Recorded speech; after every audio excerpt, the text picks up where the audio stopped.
Halo teman-teman, cerita kali ini Mimin mengusung manhwa action dan fantasi. Dulu di game VR Legendaris Ragnarok, ada seorang player jenius yang dikenal sangat kuat. Skillnya berada di level dewa.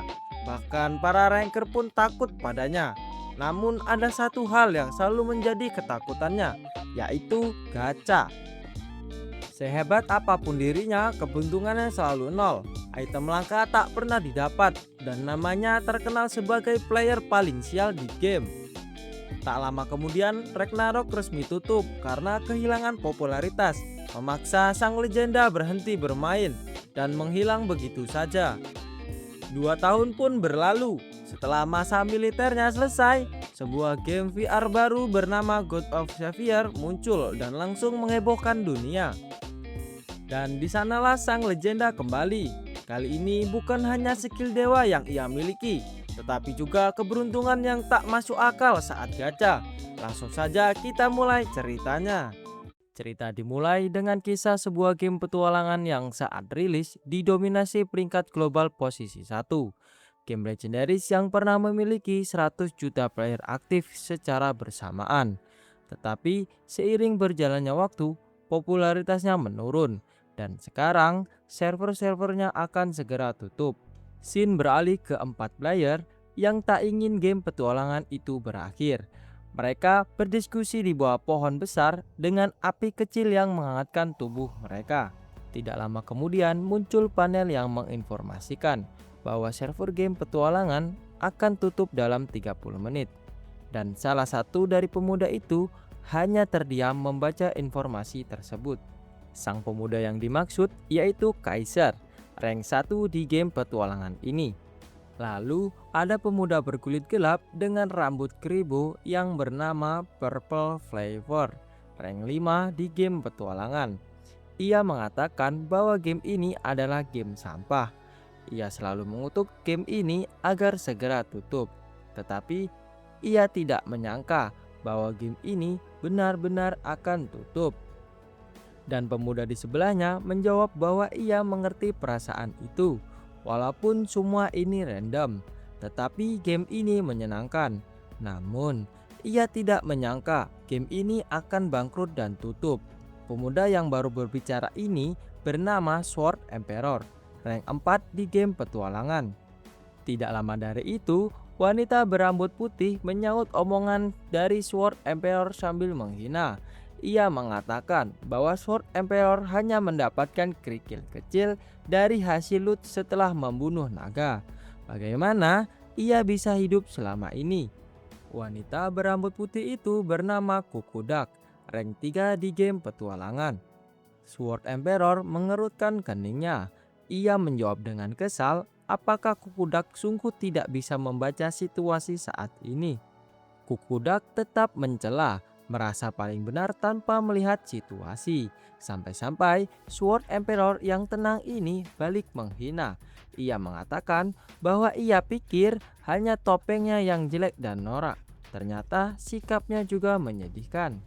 Kukudak tidak terima, sampai-sampai mengajak Sword Emperor berkelahi. Sambil melipat kedua tangannya, dengan santai Sword Emperor berkata bahwa Kukudak hanyalah otak-otot yang cuma tahu bertarung. Di tengah cekcok itu, Kaiser dengan nada putus asa berbicara bahwa tetap saja rasanya sedikit mengecewakan kalau game ini akan tutup. Purple Flavor sambil duduk dan melipat tangannya menjawab keputusasaan Kaiser. Ia mengatakan bahwa Kaiser adalah orang yang paling banyak menghabiskan waktu untuk meneliti game ini, lebih dari siapapun. Wajar saja jika ia kecewa apabila game ini ditutup. Kapanpun ia melihat Kaiser bertarung, jujur saja, menurutnya kemampuan Kaiser itu luar biasa. Kukudak dengan santai kembali mencela, mengatakan bahwa ia pikir dewa itu adil karena nasib Kaiser yang paling buruk di antara mereka saat gacha. Purple Flavor sambil tersenyum lirih tidak menyangka ranker nomor 1 tidak punya satupun equipment legendary. Menurutnya, jika keberuntungan sedikit lebih baik, Kaiser tidak akan berteman dengan orang-orang seperti mereka. Kukudak tetap mengejek, mengatakan kalau orang-orang harus melihat kaisar berteriak sambil berkata, "Aku adalah manusia paling sial. Dunia ingin menjatuhkanku." Setelah gagal melakukan peningkatan 10 kali berturut-turut. Purple Flavor juga tertawa tipis. Jujur saja setelah mengingatnya, kaisar memang yang paling terkutuk. Dan mereka berempat pun tertawa sambil menikmati malam di depan api unggun kecil.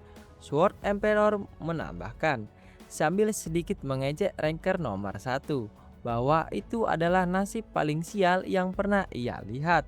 Lalu layar panel pun muncul, memberitahukan bahwa sesuai jadwal, layanan akan berakhir hari ini. Terima kasih telah menemani sampai akhir. Salam dari game petualangan Ragnarok. Dan satu persatu player pun telah menghilang.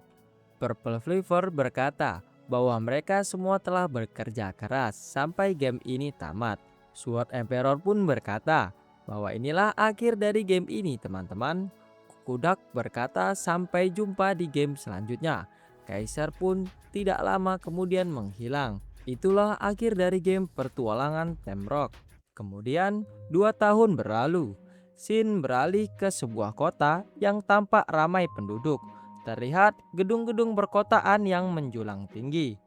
Ada sebuah bus hijau yang sedang melintas di jalan perkotaan itu. Ternyata di dalam bus itu ada 2 anak remaja yang sedang asyik bermain handphone. Dan di ujung ada laki-laki dewasa menggunakan pakaian petugas lengkap sedang duduk santai sambil melihat tangannya. Tidak lama dari itu, remaja tadi memperlihatkan layar handphone ke arah temannya, memberitahu game yang sangat seru.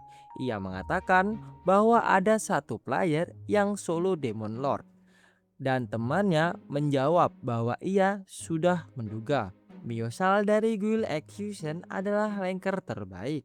Temannya yang berbaju hitam menyela.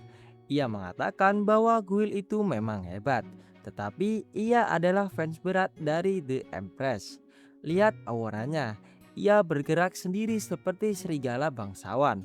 Lalu ia bertanya, apakah tidak ada player yang bisa mengalahkan kedua orang ini sekarang? Temannya yang baju putih menjawab, bukankah ada orang itu?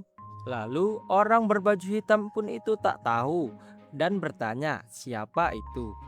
Temannya dengan semangat menjawab kalau itu Kaisar, rank 1 dari masa Temrock. Orang berbaju hitam itu pun ingat dan berkata, bukankah ia menghilang tanpa jejak setelah server dimatikan? Tidak ada yang tahu kabarnya sekarang. Di tengah percakapan itu, ternyata orang dewasa tadi yang menggunakan baju petugas lengkap menguping pembicaraan anak-anak remaja tadi. Sambil memegangi topinya, ia tersenyum tipis. Sudah 2 tahun sejak game petualangan Temrock ditutup. Sekarang game populer penerus Temrock adalah God of Xavier. Bisa disingkat juga Ghost. Game ini memiliki basis player yang sangat besar. Ras dan kelas baru telah ditambahkan. Dunia dengan kebebasan tanpa batas. Sambil duduk sigap, orang dewasa tadi berbisik di dalam hati. Menunggu saatnya, sang ranker akan kembali. Ternyata orang dewasa tadi adalah Do Hyun, mantan ranker 1 di game petualangan Temrock yang telah selesai dari tugas militernya. Scene beralih lagi ke sebuah kota dengan cuaca yang sangat terik. Tiba-tiba Do Hyun dengan tergesa-gesa membuka pintu dan bertanya, "Kapsul, di mana kapsulnya?" Dengan santai wanita yang merupakan adik perempuannya itu menjawab, "Oh, kamu sudah pulang." Do Hyun berlari kencang menuju kamarnya. Saat ia berlari, ibunya berbicara, mengatakan bahwa ia mencari VR kapsul, padahal baru pulang. Mendengar itu, Do Hyun terdiam sejenak sambil menatap ibunya. Ibunya mengatakan bahwa dulu saat ia masih bayi selalu merengek memanggil ibu, ibu, ibu. Tetapi sekarang tampaknya ia tidak membutuhkannya lagi saat sudah dewasa. Do Hyun menghiraukan kata-kata ibunya karena ia sudah tidak sabar melihat VR kapsulnya. Saat membuka kamarnya, ia terperangah sekaligus terharu melihat VR kapsul itu. Dulu ia hanya melihat di TV. Do Hyun sangat senang karena ia sudah menabung mati-matian selama masa militer 18 bulannya. Ia mengelus VR kapsul itu sambil berbisik di dalam hatinya, merasakan tekstur dan lekukannya. Meskipun bekas, kursinya masih terlihat empuk. Tanpa berpikir lama-lama, Do-hyun langsung bersiap untuk login ke game God of Savior. Setelah menggunakan helm, panel biru pun muncul, memberitahukan bahwa server memindai iris, memeriksa identitas, dan sinkronisasi selesai. Latar utama game pun muncul, bertulis God of Savior. Disertai panel biru bertuliskan, "Selamat datang di surga para penjelajah." Do-hyun pun sampai di kastil yang megah dan luas. Ia melihat wajah karakter di cermin, sambil berkata dalam hati, apakah ini karakternya? Mengapa terlihat seperti prajurit? Panel-panel bermunculan dengan banyak pilihan model rambut. Do-hyun bingung melihat banyak opsi, lalu memilih opsi default saja. Lalu panel biru kembali muncul, meminta memasukkan nickname. Do-hyun terdiam sejenak sambil memegangi dagunya, berpikir nama apa yang cocok. Lalu ia tersenyum menyeringai, mengingat satu nama, yaitu Kaisar. Panel kembali muncul menyatakan pembuatan karakter telah selesai. Selamat datang Kaisar. Dengan nomor pengenalan, Kaisar #312543. Scene beralih ke arena tutorial. Kastil terlihat porak-poranda dan terbakar dengan api yang sangat membara. Ini adalah medan perang brutal di Ancient Arena Kastil. Kaisar berdiri tegak dengan wajah bingung, bergumam, apakah benar ini kualitas game VR modern? Panel kembali muncul, memerintahkan Kaisar memilih senjata. Ia sambil bingung karena terlalu banyak pilihan, tetapi tidak ada yang menarik. Ia memilih senjata yang sudah ia ketahui. Ia mengambil pedang, lalu tersenyum tipis. Sejak masa Temrock, ia selalu menggunakan pedang ini. Saat memandangi pedangnya, tiba-tiba ada yang memanggil. Kaisar pun melirik. Seorang pria dengan pakaian kerajaan seperti panglima tempur berlari ke arahnya. Orang itu bernama Charlie, seorang kapten Koenig. Charlie langsung mencengkram tangan Kaisar, hendak mengajaknya pergi. Ia memberitahu bahwa semua prajurit bayaran lain sudah bertempur. Panel kembali muncul. Kaisar telah membentuk tim dengan Kapten Koenig Charlie. Di tengah kobaran api, mereka beralih. Kaisar masih bingung siapa orang ini. Charlie menjelaskan bahwa telah terjadi peperangan brutal dan musuh telah bersekutu dengan makhluk demonik. Charlie mengatakan bahwa jika rumor itu benar, maka mereka telah mengikat kontrak dengan monster. Sambil menoleh ke belakang, Charlie memerintahkan bahwa mereka harus menghentikan monster itu, atau monster itu akan terpanggil ke dunia. Lalu mereka menuju sebuah pintu. Charlie mengatakan bahwa mereka bisa sampai lebih cepat jika lewat pintu ini. Namun saat mereka masuk, anak panah meluncur pesat ke arah mereka. Ternyata pasukan monster hina tengah menghadang. Charlie belum selesai berbicara, ia dikagetkan dengan bayangan yang bergerak cepat di sampingnya. Ternyata itu adalah Kaisar yang bergerak berani menghadapi monster hina itu. Monster hina itu pun mengayunkan pentungan sambil berteriak. Kaisar tidak gentar, ia menatap dengan seram ke arah monster hina itu. Charlie mengingatkan Kaisar untuk berhati-hati. Charlie khawatir karena pukulan itu hampir mengenai Kaisar. Kaisar dengan santai menghindar ke kiri, sampai monster itu bingung kenapa ia bisa menghindari pukulannya. Kaisar bersiap menarik pedangnya dan menebas monster hina itu. Kaisar langsung mengayunkan pedangnya sampai monster hina itu pun terbelah menjadi dua. Cairan merah pun muncrat kemana-mana. Kaisar diam sambil menatap dengan tajam monster hina itu. Dengan skillnya, Kaisar pindah ke monster yang kedua. Secepat kilat, Kaisar siap membunuh hina yang ada di depannya. Tinggal tersisa dua monster hina yang kebingungan dan takut. Di antara dua monster hina tadi, ternyata ada monster hina yang lain hendak memukul Kaisar. Dengan cepat, Kaisar menghindari pukulan itu, lalu membalas dengan tendangan lututnya sampai monster hina itu merintih kesakitan. Tinggal tersisa dua monster yang ketakutan tadi. Dengan keringat bercucuran, monster hina itu menyiapkan busurnya hendak memanah Kaisar. Tetapi monster itu belum sempat menembakkan busurnya, Kaisar dengan cepat mengetahui rencana monster itu. Tanpa berpikir panjang, Kaisar sambil menebas kedua badan monster hina itu. Dengan skill brutalnya, semua monster hina pun tumbang tanpa tersisa.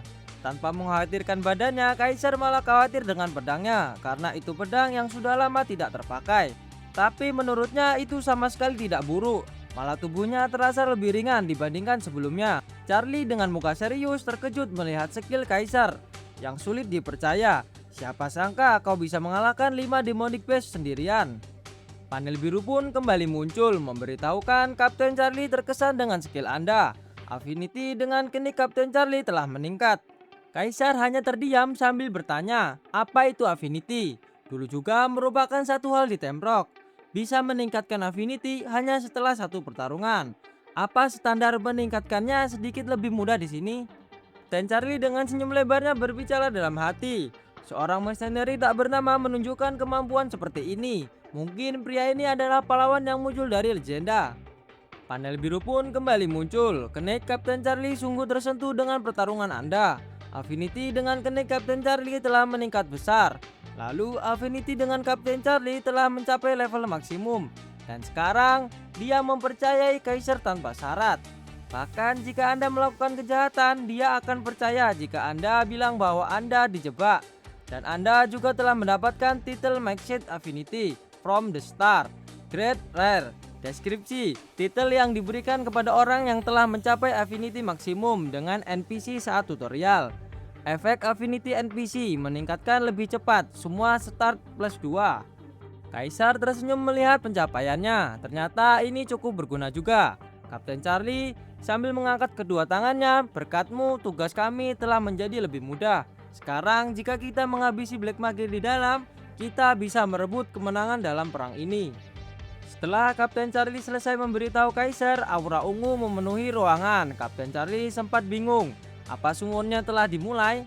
Monster dengan mata merah dan gigi yang sangat tajam sudah mengintai mereka berdua. Kapten Charlie berteriak, aku akan mengurus situasi ini. Kau pergi ke dalam dan hentikan semuanya. Dengan aura keemasan, Kapten Charlie maju tanpa ada rasa takut. Jika kau pahlawan, aku yakin menyerahkannya padamu. Sambil menoleh ke belakang, Kapten Charlie berharap bahwa pahlawan itu diberkati oleh perlindungan dari Eren Kastil. Kapten Charlie lompat, langsung menghadapi monster mata merah tadi. Sedangkan Kaisar terdiam terpaku, kebingungan kenapa ia yang disuruh masuk. Padahal, di dunia nyata, Do Hyun melihat di video strategi tutorial Kapten Charlie adalah orang yang pertama masuk. Kaisar sambil berjalan dan terheran, katanya game ini berubah sesuai berdasarkan tindakan usernya. Tapi kenapa bisa berubah sebanyak ini? Saat berdiri tegak di depan pintu, panel biru pun kembali muncul, menjelaskan bahwasannya hanya satu orang yang bisa masuk di satu waktu. Jika Anda tewas, Searing Shaker akan runtuh dan semua status elemen pada bos akan dihapus. Apakah Anda ingin masuk? Kaisar sempat bingung kenapa pesan muncul di tutorial.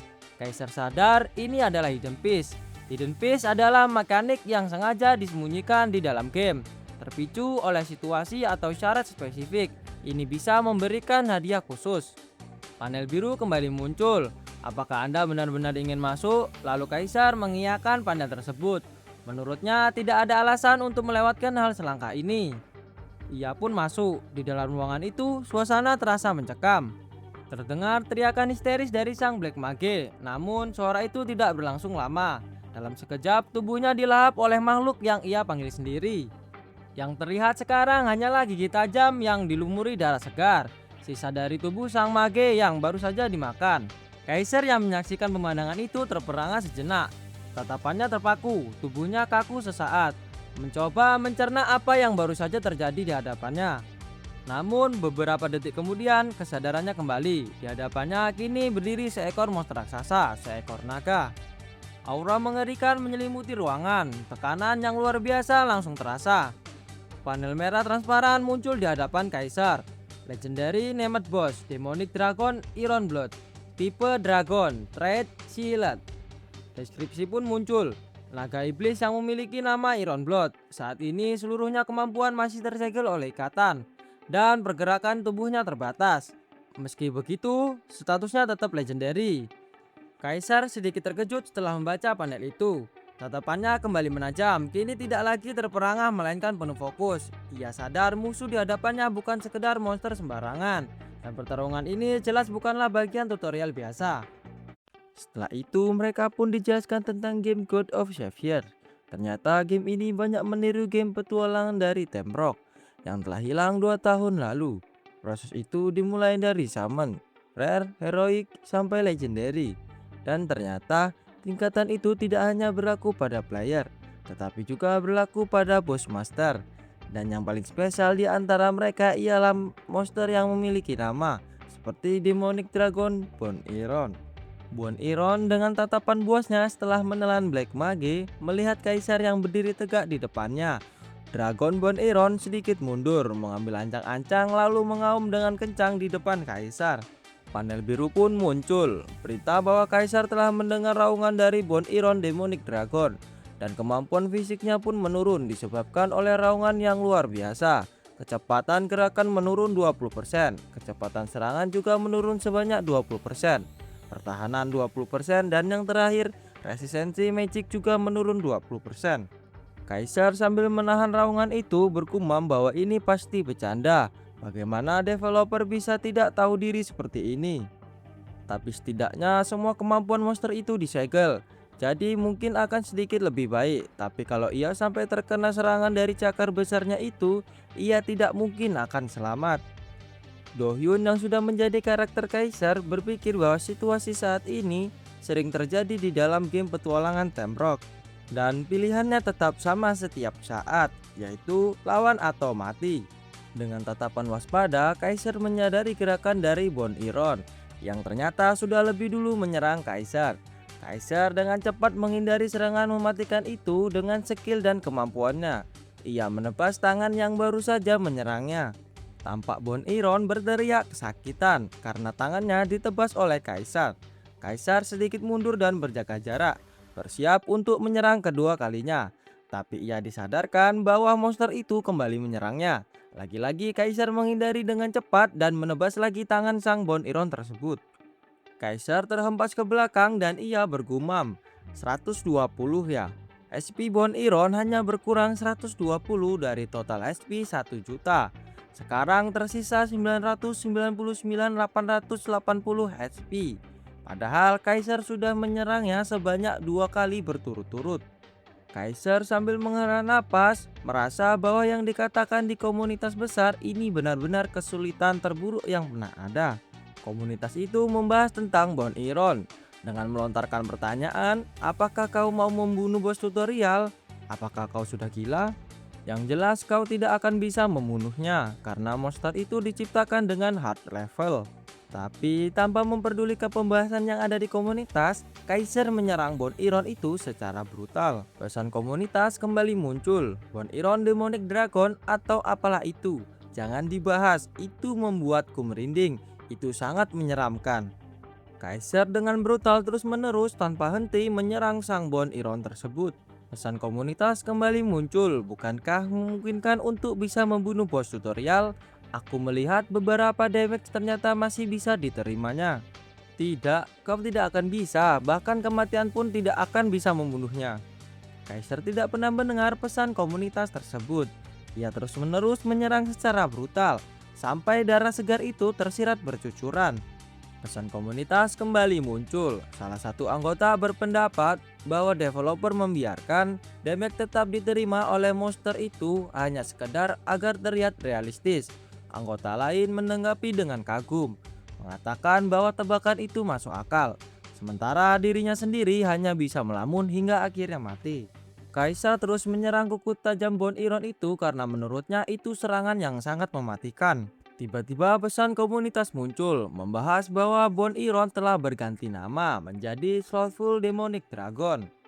Banyak anggota komunitas tidak percaya bahwa nama Buon Iron bisa diganti dan mereka mempertanyakan apakah itu bug. Sebagian lain langsung membantah, mengatakan bahwa di God of Xavier hampir tidak mungkin ada bug karena sistemnya dikelola oleh AI yang puluhan kali lebih unggul daripada AlphaGo. Namun kebingungan tetap menyebar. Mereka mulai mempertanyakan apa sebenarnya yang terjadi dan apakah mungkin seseorang benar-benar telah membunuhnya. Beberapa bahkan tidak percaya bagaimana mungkin seorang pemain level 1 bisa membunuh Bon Iron. Yang lain semakin tidak percaya, mempertanyakan apakah benar ada seseorang yang baru saja membunuh monster yang bahkan tidak bisa dikalahkan oleh kematian itu sendiri. Dan jika benar, siapa orang yang melakukannya? Di sisi lain, Kaiser berhasil menusuk tangan dari Bon Iron tersebut. Bon Iron berteriak kesakitan karena tanpa Kaiser sadari, ia menusuk titik kelemahan dari Bon Iron. Bon Iron langsung tewas seketika tanpa ada perlawanan sedikit pun. Panel biru pun muncul menjelaskan bahwa ia telah mengalahkan Bon Iron Demonic Dragon. Ia adalah yang pertama yang mengalahkan bos legendary yang memiliki nama di tutorial. Dan ia mengalahkan bos legendary yang memiliki nama seorang diri. Pencapaian ini akan direkam di jurnal petualangan sebagai hadiah. Kaisar sambil mengembuskan napas dan berpegangan pada pedangnya sedikit tidak percaya, sambil mengatakan bahwa Bon Iron itu adalah bajingan yang gigih. Dan Kaisar sambil mencabut pedangnya sadar bahwa ia membunuh bos tutorial yang memiliki nama untuk pertama kalinya, yang artinya player lain tidak bisa membunuhnya. Kaisar berdiri tegak dan memasukkan pedang ke dalam wadahnya. Kaisar membayangkan tiga temannya dulu di dalam game petualangan Temrock, terutama Kukudak. Melihat dirinya berhasil membunuh bos itu, ia pasti berkata, "Kau bajingan sialan, apakah kau bermaksud agar sampah ini benar-benar dipukul?" Purple Flavor tertawa menambahkan kata-kata dari Kukudak. "Haha, benar-benar game sampah, lihatlah ini." Kaisar tersenyum tipis karena teringat ketiga temannya itu. Tidak lama panel biru pun muncul memberitahukan bahwa ia telah mendapatkan titel First Slayer. Kaisar tampak bingung mendapatkan titel tersebut. Lalu panel biru pun kembali muncul menjelaskan bahwa trade yang sesuai dengan gaya bermain dan pencapaian akan terwujud. Trade Weapon Master telah tercipta, Trade Hidden Dragon telah tercipta, Trade Slayer telah tercipta, Trade Hero tercipta, Trade Overcome telah tercipta. Kondisi telah terpenuhi. Kaisar hanya berdiri terperangah melihat panel tersebut. Trade Unique Age of Trust telah tercipta. Kaisar tidak menyangka ia mendapatkan banyak sekali trade. Karena biasanya di dalam tutorial ia hanya bisa mendapatkan satu trade saja. Sistem game kembali menjelaskan salah satu sistem spesial di God of Savior. Rentang trade-nya mulai dari tipe penjajahan seperti Guild hingga tipe pertarungan seperti Sword Master. Dan trade tingkat lebih tinggi tergantung dari besarnya pencapaian para player. Kaisar sedikit terkejut, ini gila, peningkatan pada semua status, efek Sword Master untuk semua senjata, dan pelacakan lokasi, status kekebalan. Kaisar terus memandangi panel biru tersebut, ternyata ada trade unik, Age of Trust, tier unik, efek melihat apapun yang tersembunyi. Kaisar masih penasaran dengan tiga trade selanjutnya, Weapon Master, Hero, dan Slayer. Menurutnya itu ketiga trade yang bagus, tetapi semuanya bukan unik. Meskipun tidak ada satupun yang memiliki ketiganya sekaligus, pasti ada orang yang setidaknya memiliki satu trade semacam itu. Tetapi bagaimana dengan Age of Truth? Bukankah itu unik? Benar-benar satu-satunya di dunia. Kaisar tersenyum gembira karena ia sekarang mendapatkan jackpot. Trade yang hanya satu di dunia dan 5 trade reguler. Panel kembali muncul menjelaskan First Slayer adalah titel yang diberikan pada orang pertama yang membunuh bos legendary bernama. Efek Fury memberikan tambahan damage sebesar 10% pada monster. Before membuat semua status naik plus 6 setelah berhasil untuk menyelesaikan percobaan pertama. Efek Before tidak terluka untuk bos dengan jenis yang sama seperti yang dikalahkan sebelumnya. Semua status plus 10. Status yang saat ini diperoleh dari Default plus 6. Kaisar kembali bergumam. Selain itu, bukankah punya titel yang hebat seperti ini sangatlah manis sekali. Siapa sangka orang bernasib buruk sepertinya akan mendapatkan kesempatan seperti ini. Lalu tiba-tiba pintu itu pun terbuka dan Kaisar menoleh. Kapten Charlie yang di luar pun sadar jika pintu itu terbuka. Kapten Charlie terkejut. Sambil kebingungan ia melangkah ke Kaisar. Kaisar terdiam menatap Kapten Charlie. Kapten Charlie berbicara bahwa ia sangat jelas mendengar suara monster. Apakah kau sungguh telah membunuhnya? Kaisar menjawab dengan santai, "Ya, begitulah." Kapten Charlie kagum. "Kau tetap berdiri di sana tanpa satupun luka. Siapa kau sebenarnya?" Kaisar baru saja ingin menjawab, tapi dipotong oleh Kapten Charlie. "Tidak, tunggu. Yang penting bukanlah siapa dan dari mana kau berasal. Lagi pula, para pahlawan terakhir di waktu yang kacau balau ini akan menjadi penerang jalan yang akan membawa perubahan yang sangat besar." Di tengah ucapan Kapten Charlie, Kaisar terdiam dan tersipu malu karena dipuji-puji oleh Kapten Charlie. Kapten Charlie dengan tegap sambil melipat satu tangannya berkata bahwa ia Charlie, dengan tegas mempercayai tanpa sedikit pun keraguan. Charlie menyambut Kaisar sebagai pahlawan dan ia bertanya apakah ia mengabulkan keinginan seorang kenik seperti dirinya. Charlie tertunduk, memohon untuk menjadi pelayannya. Panel biru pun kembali muncul, menjelaskan bahwa Charlie, komandan Kastil Aren, bersumpah setia kepada Kaisar. Saat disetujui, Charlie tidak akan menjadi komandan kenik lagi, melainkan bawahan Kaisar. Master akan menerima keuntungan yang ditujukan untuknya. Kaisar melotot setelah membaca panel tersebut. Menurutnya itu sangat gila. Panel kembali muncul menjelaskan, namun dia sudah meninggal. Meski Kaisar menjadi masternya, ia tidak akan mendapatkan keuntungan apapun. Kaisar baru teringat bahwa tutorial hanyalah kilas balik masa lalu. Sambil menoleh ke kanan, Kaisar sepertinya untuk saat ini ia mengizinkannya. Setelah Kaisar mengizinkan, panel muncul. Ia telah menerima sumpah Charlie. Ia akan diingatkan sebagai master dari komandan kenik Charlie. Pertempuran yang tercatat sebagai tragedi di Kastil Aren akan berakhir dengan kemenangan dalam ingatan Charlie. Ia akan tertidur tenang sambil menantikan masa depan bersama Kaisar. Kaisar menyipitkan matanya. "Kau akan tertidur dengan tenang ya?" Panel biru pun muncul menginformasikan bahwa ia akan dipindahkan ke Pentium menggunakan web. Kaisar melirik ke arah lubang pusaran biru itu. Ia hendak meninggalkan tempat itu. Charlie bertanya, "Master, kemana tujuan kita selanjutnya?" Kaisar menoleh sambil bergumam tentang tujuan mereka selanjutnya. Setelah itu, ia mengatakan bahwa mereka akan pergi kemanapun ia dibutuhkan karena di dunia ini memang sudah kacau balau. Charlie tampak bingung mendengar ucapan itu, lalu mengulangi kata-kata Kaisar dengan pelan, "Kemanapun kita dibutuhkannya." Panel biru pun kembali muncul bahwa Kaisar dan Charlie telah menggunakan web. Ia akan dipindahkan ke Pentium dalam 5 detik. Di tengah hitungan mundur, Charlie kembali memanggil Kaisar, meminta agar ia mengambil sesuatu. Kaisar tanpa berpikir panjang langsung mengambil kalung seperti batu permata itu.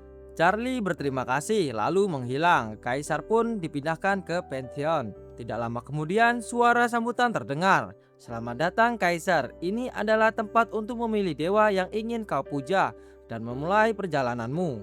Kaisar berdiri tegak memandangi sistem itu.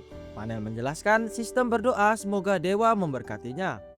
Cerita dilanjutkan dengan Kaisar yang masih diselimuti rasa penasaran. Kaisar bergumam, "Jadi ini Pentium itu." Kebanyakan player menyebut tempat ini Gacahil, alih-alih julukannya Sang Mulia, inti dari God of Starlight, yang telah membuat banyak player tertawa dan menangis. Di sini tempat defense gacha terungkap. Player hanya bisa memilih satu dewa, dan kelasnya akan ditentukan oleh dewa yang player pilih. Karena semua hal di God of Xavier ditentukan oleh rank, dewa juga punya tier mereka sendiri, seperti Fable, Hero, dan Myth. Yang pertama adalah Fable Tier. Fable Tier adalah mereka yang menjadi dewa melalui legenda yang diwariskan sejak zaman kuno. Yang kedua, Hero Tier. Hero Tier adalah manusia yang pernah dipuja sebagai pahlawan yang naik di Pantheon. Dan yang terakhir adalah Myth Tier. Myth Tier adalah mereka yang diciptakan dari mitos mereka sendiri, seperti Zeus dari mitologi Yunani atau Odin dari mitologi Nordik. Umumnya semakin ke bawah dalam daftar semakin tinggi ranknya. Panel biru pun muncul memberitahukan setiap kartu dihuni oleh dewa yang berbeda. Silakan pilih dewa yang ingin Anda layani. Kaisar hanya terdiam melihat panel biru itu sambil berbicara dalam hati, "Ada banyak sekali kartu di sini. Tapi lagi pula nasibnya itu memang buruk, jadi percuma saja ia rakus." Tidak lama dari itu, Kaisar tertegun sambil menoleh ke kanan. Ia menyadari ada kartu yang berbeda dari yang lain. Kartu itu berwarna kuning keemasan. Kaisar bergumam sambil bertanya kenapa kartu itu saja yang percaya. Panel biru pun muncul memberitahukan bahwa Ace of Trust telah diaktifkan. Kaisar terperangah membaca panel biru itu. Ia baru sadar ia bisa melihat melalui lapisan tersembunyi. Kaisar tidak berhenti-henti menatapi layar itu. Ia masih kagum dengan kemampuan yang luar biasa ini. Menurutnya, jika ini asli maka berarti ia punya jaminan untuk menang di setiap gacha ke depannya.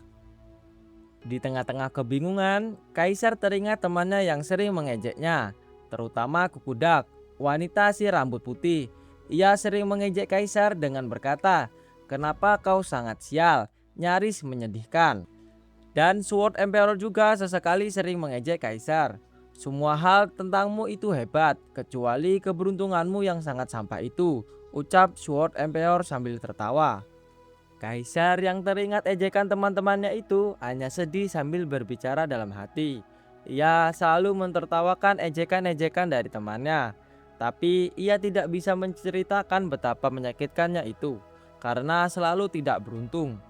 Tapi ia sadar, selama ia mempunyai skill Ace of Trust, ia mungkin bisa menjadi ranker lagi. Sambil menarik napasnya dalam-dalam, Kaisar mencoba meyakinkan dirinya sendiri untuk memilih kartu yang berkilau tadi. Ia bergumam, "Apapun yang terjadi, aku akan memilih kartu yang bercahaya emas ini." Kaisar langsung memilih dan memegang kartu itu. Kartu itu pun langsung mengeluarkan aura kemasan. Kaisar hanya diam, menunggu dewa apa yang ia dapat. Panel biru pun muncul. Ternyata Kaisar telah mendapatkan dewa tingkat mitik, Tyr the One Armed God of War. Dengan gagah perkasa, dewa itu mengeluarkan aura merah yang berarti keberanian. Panel biru muncul, melontarkan pertanyaan untuk Kaisar. "Apakah Anda ingin memilih dewa ini?" Kaisar tersenyum bahagia karena mendapatkan dewa tingkat mitik. Maka dengan ini ia akan bisa menjadi ranker lagi. Panel merah tiba-tiba muncul, memberitahukan wadah apostel belum dibentuk. Anda tidak bisa menjadi tiar. Tolong pilih kartu yang lain. Kaisar hanya terdiam terperangah dengan muka jengkel. Kenapa hal seperti itu bisa terjadi di hidupnya? Entah kenapa Kaisar tidak bisa menjadi apostel. Panel biru pun muncul. Tyr nampak bingung dengan situasi yang tak terduga ini. Kaisar tertunduk. Menurutnya ia tidak pernah mengalami hal seperti ini sebelumnya. Tapi setelah ia pikir-pikir, ia teringat kata-kata wadah. Menurut Kaisar, umumnya setelah mengalahkan Demonic Dragon, Dewi akan muncul memberikan wahyu. Kaisar mulai serius memikirkan masalah ini. Ia berpikir dalam kasusnya setelah ia membunuh Demonic Dragon, Dewi tidak pernah muncul. Itu berarti semua ini karena aku yang tidak menerima wahyu dari Dewi. Panel biru besar pun muncul menjelaskan identitas Kaisar. Player Kaisar level 1 dengan kelas Adventurer. Ada pula title 2 Make Affinity from the Start, The Freeze. Panel biru selanjutnya menjelaskan poin dari Kaisar, di mana masing-masing atribut utamanya memiliki 5 poin, ditambah 18 poin berkat title yang ia miliki. Juga poin Kaisar yang tersisa adalah 0. Kaisar setelah meneliti panel biru itu, ia sadar seharusnya ada apostel di bawah kelasnya, sedangkan itu hanya tertulis Adventure. Kaisar bingung apa yang ia harus lakukan agar masalah ini terselesaikan. Karena semua kartu sebanyak ini pun tidak ada yang berguna jika Kaisar tidak memiliki wadah. Kaisar hanya bisa berlutut pasrah karena ia sudah menunggu sangat lama untuk bermain game ini. Sambil memegangi kepalanya, Kaisar berpikir jika ia menghapus karakter dan mulai lagi, ia harus menunggu 60 hari lagi untuk kembali membuat karakter. Dan tiba-tiba mata Kaisar terbuka begitu lebar. Ternyata ia melihat satu kartu bersinar merah tergeletak di lantai. Kaisar masih bertanya-tanya. Ia tidak pernah mendengar kartu berwarna merah. Dan panel biru pun muncul menjelaskan Anda telah memilih kartu tersembunyi. Anda telah memilih Kasiar, The Forgotten Last Adventure. Anda memiliki wadah seorang Adventure dan menjadi apostel Kasiar.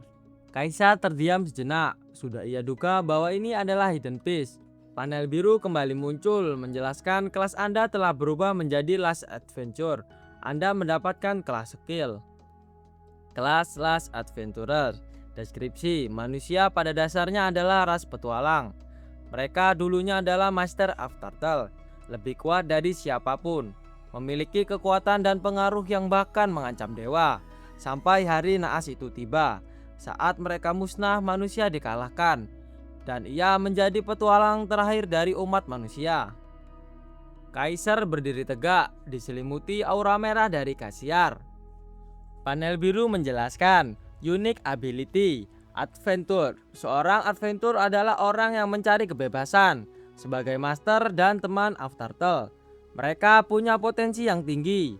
Efek, Anda bisa menggunakan skill tanpa memandang batasan kelas. Kaiser pun kaget membaca panel yang baru saja muncul, karena ia bisa menggunakan skill tak peduli kelas apapun itu. Dengan ini, ia bisa menggunakan skill yang paling kuat untuk membangun ultimate skill tree. Dan ia bisa menggunakan Edge of Trust untuk menjamin skill yang ingin ia dapatkan. Dan jika ia mengombinasikan itu dengan Trade Weapon Master, ia akan menjadi All Master tanpa kelemahan sedikit pun. Panel biru muncul mengingatkan, pergantian kelas telah selesai, Anda akan dipindahkan ke of Turtle.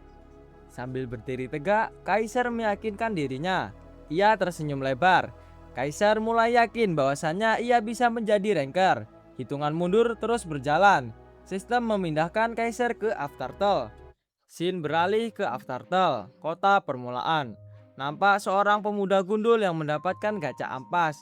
Ia menyesal kenapa selalu sial.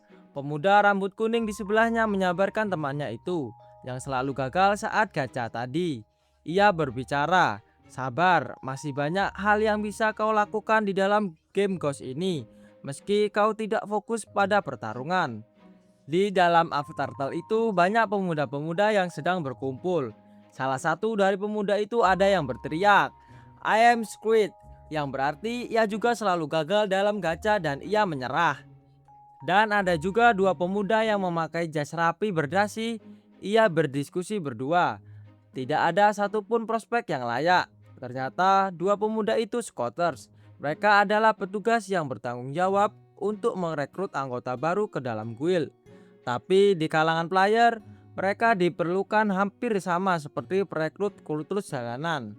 Scouters berambut abu-abu itu sambil memegangi kepalanya berkata bahwa ia harus memenuhi kuota bulan ini. Kalau tidak, manajernya pasti akan marah lagi. Dan temannya yang berambut hitam menyuruh pria berambut abu-abu menoleh ke kanan. Pria berambut abu-abu menurutinya. Tampak Kaiser yang berdiri sambil melihat panel birunya. Menurut pria berambut hitam tadi, Kaiser tampak terlihat seperti bencana berjalan. Kondisi mentalnya jelas sudah kacau. Pria berambut abu-abu mengajak pergi pria berambut hitam karena menurutnya tidak ada gunanya merekrut anak seperti dia. Kaiser masih berdiri tegak membaca panel biru itu. Ternyata yang Kaiser baca adalah Necklace of Blood and Death, kalung yang ditempa melalui sumpah darah dari Charlie, komandan Kenik Kastil Aren. Hanya masternya yang bisa memakainya, tidak bisa dijual. Rank heroik, persyaratan level tidak ada, persyaratan pemakaian Master Charlie.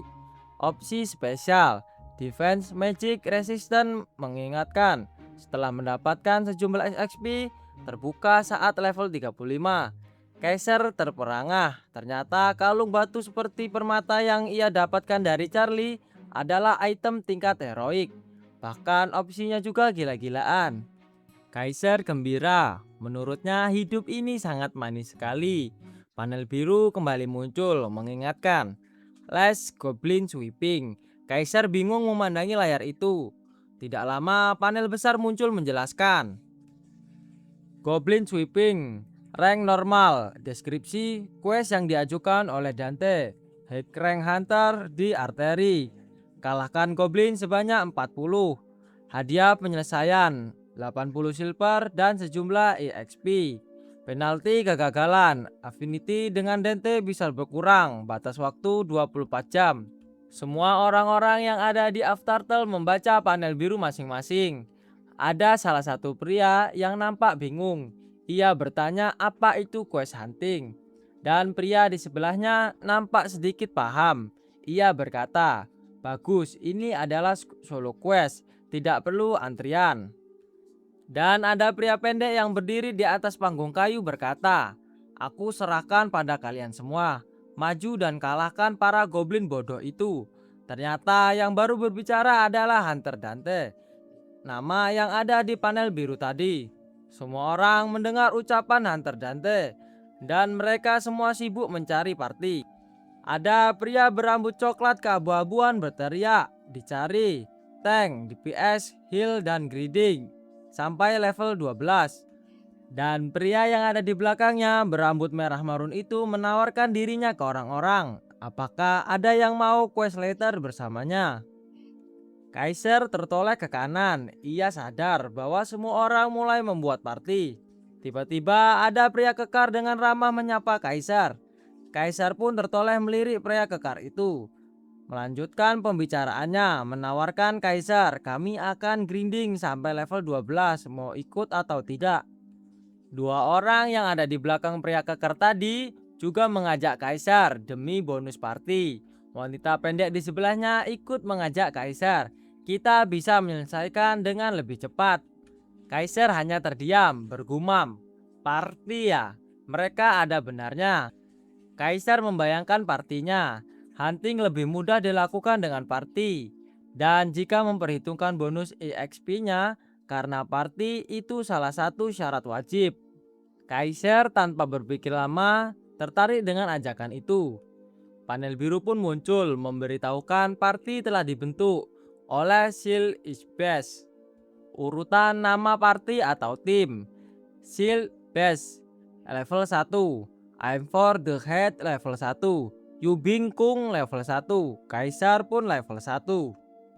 Silbes yang merupakan pemimpin party itu kembali bertanya, "Apakah kau fans berat Kaisar?"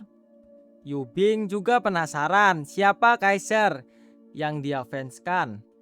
I'm for the head menjawab, "Kaisar itu player rank 1 di masa-masa Temrock." Yubing baru paham dan berkata, "Kau pasti fans garis kerasnya." I'm for the head menyela, bahkan sampai memakai nama Kaisar, sang rank 1 di masa-masa Temrock. Kaisar sambil menggaruk kepalanya hanya bisa bingung bagaimana cara menjelaskannya. Tanpa membuang waktu, pemimpin party Silbes berkata, "Baiklah, saatnya kita berangkat." I'm for the head juga berteriak sambil mengangkat tangannya, "Level 12, let's go." Yubing mengangkat tongkatnya berteriak, "Semangat!" Kaisar yang masih bingung bagaimana cara menjelaskan kepada mereka bahwa ia benar-benar kaisar asli, juga ikut mengangkat tangannya bahwa ia siap melaksanakan quest tersebut. Scene beralih ke arena pertarungan.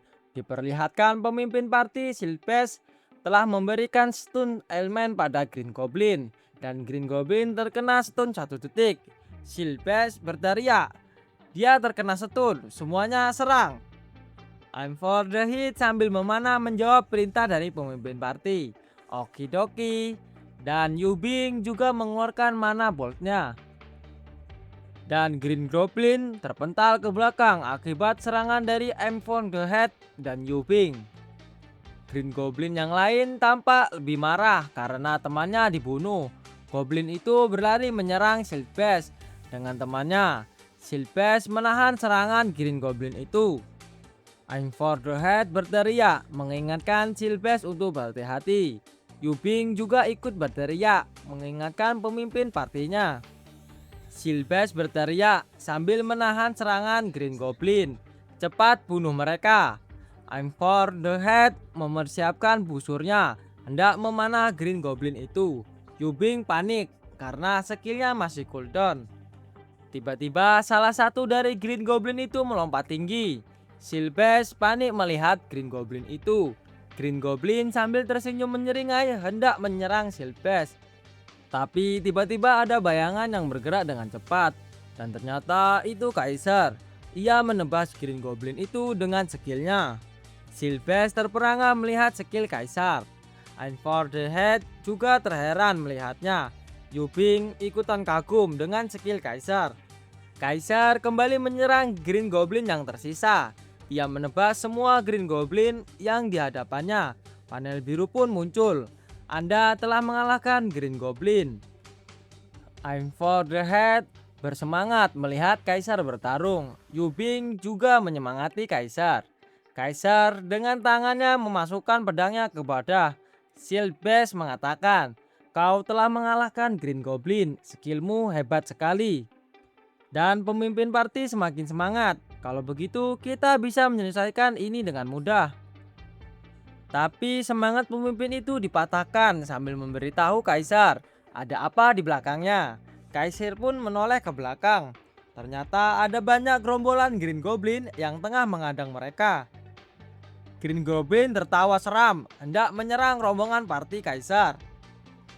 Pemimpin party berkata bahwa ia tidak bisa menahan Green Goblin itu karena jumlahnya sangatlah banyak. Ia memerintahkan untuk lari sekarang.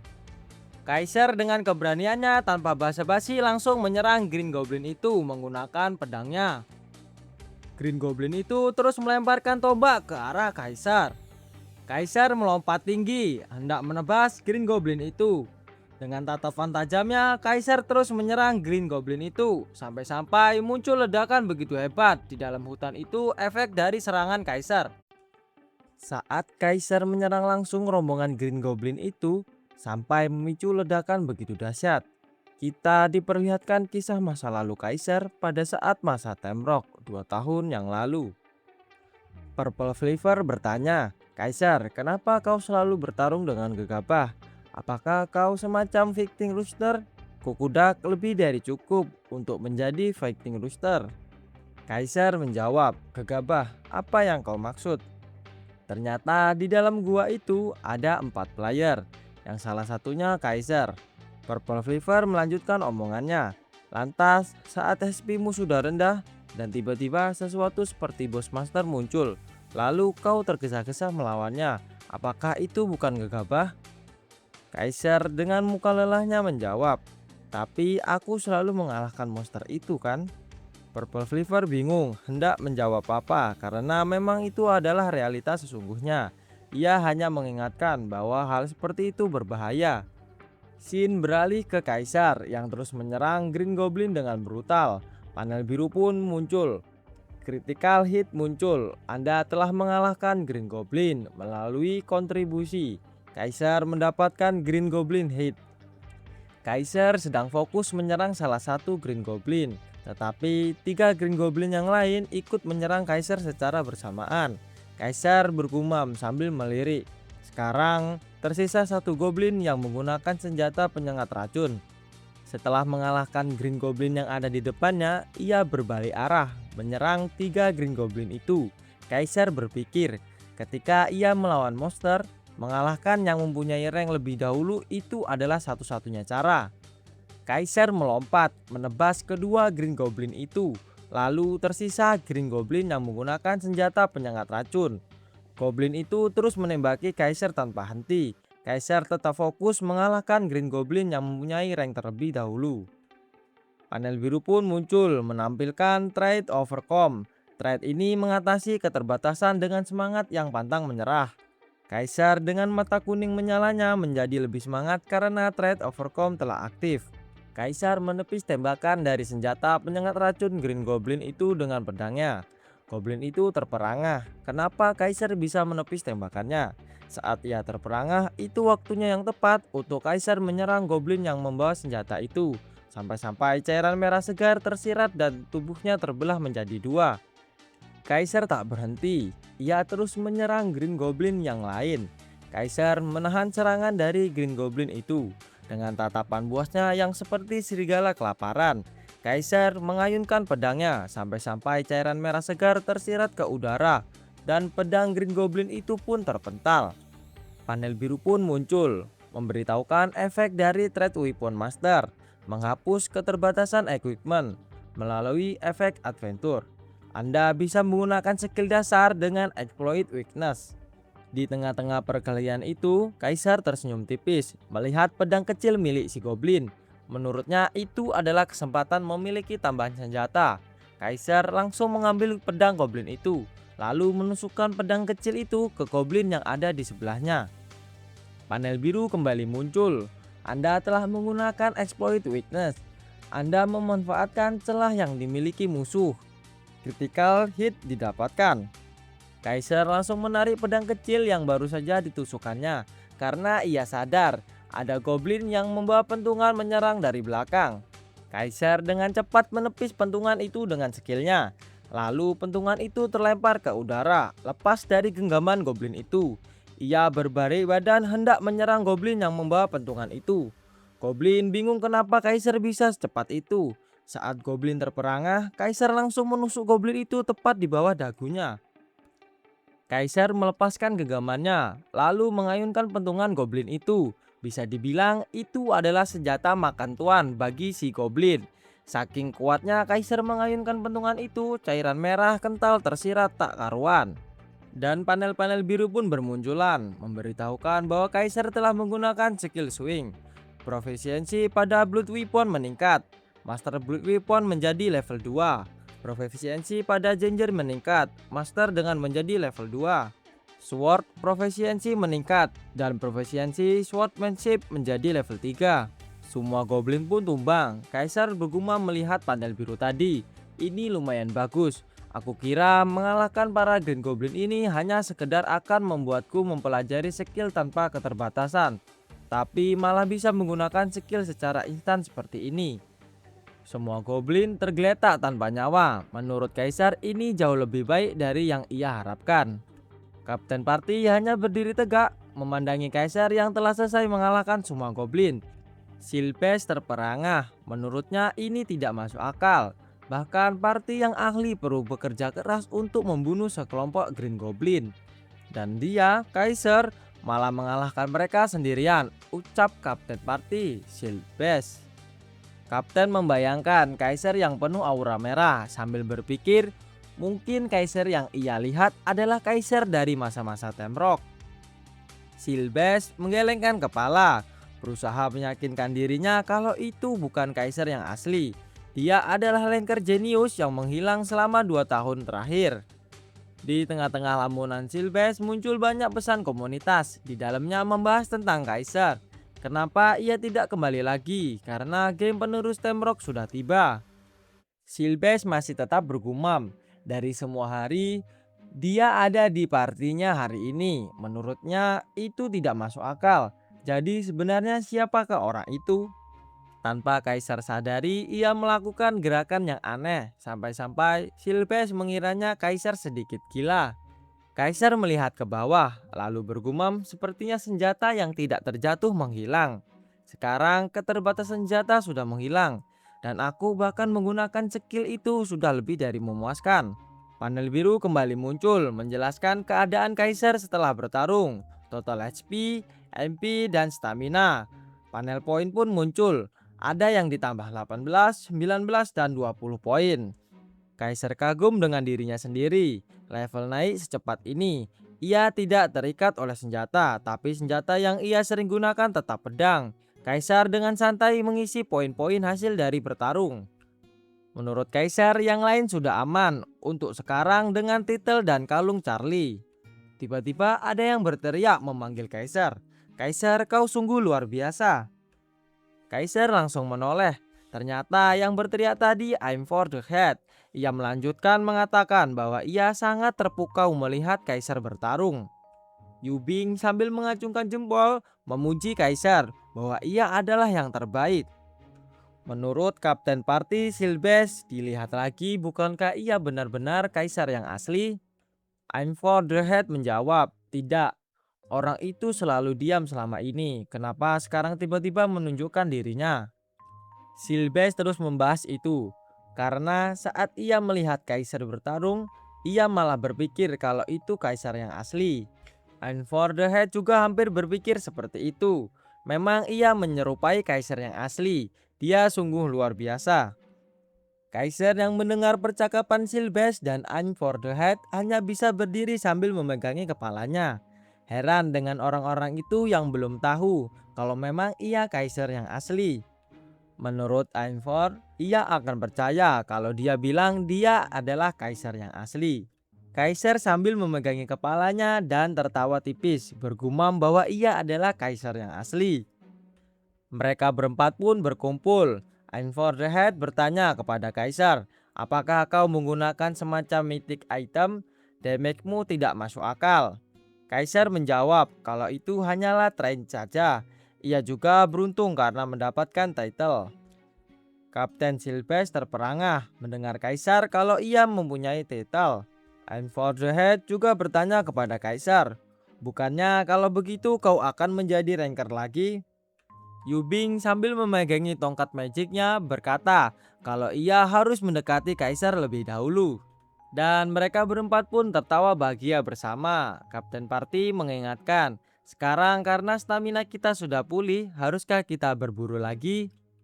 Einfor sangat bersemangat. Karena kita sudah membahasnya, haruskah kita mengalahkan 10 monster kali ini? Kaisar tertawa melihat tingkah tengil Einfor. Menurutnya, apa yang diucapkan Einfor itu terdengar bagus. Einfor kembali berteriak dengan semangat, mengajak Kapten Party, Silbes, karena ia sekarang punya Big Bro Kaisar bersamanya. Yubing juga berteriak, ayo let's go. Kaisar yang mendengar obrolan partinya itu teringat timnya dulu yang memasrahkan semua hal kepadanya. Kita flashback ke masa-masa Temrock. Terlihat Purple Flavor duduk sambil mengatakan, tetap saja kita harus mengambil apa yang kita perlukan. Kukudak lanjut berbicara, lagi pula Kaisar akan melakukan apapun untuk kita, karena dia adalah seorang ranker. Sword Emperor menjawab Kukudak, kita juga ranker. Kukudak mengejek Sword Emperor, ranker semacam apa kau ini? Kaisar hanya berdiri diam melihat teman-temannya yang sedang berdebat. Kita kembali ke masa sekarang. Kaisar tersenyum tipis. Ia penasaran apa yang dilakukan teman-temannya dulu. Dan tiba-tiba panel merah besar pun muncul. Tertuliskan, quest darurat varian Goblin Blood. Grade Rare.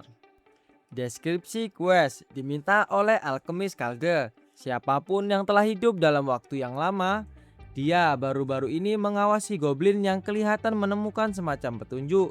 Untuk itu, kembalikan darah segar dari varian Goblin Warrior yang telah tinggal di gua hutan Arde. Kalahkan varian Goblin Warrior minimal 1. Darah dari varian Goblin Warrior 0 dari 1. Hadiah setelah menyelesaikan, emas dan sejumlah EXP tertentu. Cincin perak buatan Kalde. Resiko jika gagal, afinitas Kalde dapat menurun, batas waktu tidak ada. Kaisar sedikit diperlihatkan gambaran Goblin Blood yang memegang pedang sambil tertawa menyeringai. Kaisar terdiam, menatap panel merah besar itu. Ia bergumam, varian Goblin Warrior ya. Tidak lama dari itu, Kaisar dan teman partinya tiba di mulut gua Goblin Warrior. Sambil berjalan memasuki mulut gua, Einfor the Head mengatakan bahwa ia sedikit gugup. Yubing juga merasakan hal yang sama. Kaisar bergumam, wajar saja mereka semua merasa begitu, meskipun mereka telah naik level. Melalui beberapa usaha ekstrim dalam perjalanan ke sini, panel menampilkan nama dan level party. Kaisar terus bergumam bahwa dungeon terkenal sebagai Newbie Slayer. Dan kita diperlihatkan komentar dari komunitas. Itu adalah Dungeon, di mana kematianmu dipastikan di percobaan pertama. Kuburan Arte atau biasa dipanggil Snake Pit Red. Di antara banyaknya julukan, tak ada satupun nama yang cocok. Dibandingkan saat kamu memburu segerombolan goblin, kesulitannya berada di level yang berbeda. Dan itu membutuhkan semacam pola tertentu, yang membutuhkan kerja sama tim. Saat kedua faktor itu digabungkan, tempat ini mendapatkan reputasinya sebagai Newbie Slayer. Di tengah renungan Kaisar, tiba-tiba ada party lain yang sampai membuat Kaisar tertoleh. Mendengar ocehan mereka yang membahas soal sulitnya menyelesaikan dungeon ini untuk para pemula. Yubing yang mendengar ocehan dari party lain itu pun menjadi sedikit takut karena dungeon ini sepertinya benar-benar sulit. Lalu Kapten Party Silbes yang mengetahui timnya mulai takut mencoba meyakinkan dan berkata meskipun itu memang sulit, mereka harus menyelesaikannya. Dan kalau tidak bisa melewati ini, mereka tidak bisa mengatasi raid yang selanjutnya. Mendengar ucapan Kapten Party, Kaisar melirik ke belakang. Ia bergumam, itu masuk akal. Karena meski di dunia nyata perusahaan lebih suka mempekerjakan yang berpengalaman daripada yang fresh graduate. Di dalam game ini pun sama, karena para guild besar lebih memilih player yang sudah berpengalaman daripada mereka yang baru mencoba memainkan gamenya. Pesan-pesan komunitas kembali muncul. Banyak orang yang kesal karena mereka tak diterima di guild, karena harus mengalahkan Goblin Warrior terlebih dahulu. Namun saat mencobanya mereka tak pernah bisa menyelesaikan dungeon ini, karena kesulitannya yang sangat gila. Syaratnya bahkan sudah dicatat di jurnal petualangan. Mendengar jurnal petualangan, Kaisar mulai memahami, di dalam God of Savior, hal semacam ini sudah biasa. Semua hal dicatat di dalam jurnal petualangan, dari quest sampai material untuk mengungkap wilayah baru, dan bahkan mengalahkan boss master. Bahkan segalanya yang player pelajari di dalam God of Savior tercatat di dalam jurnal petualangan. Sambil berjalan menyusuri gua itu, Kaisar tetap bergumam.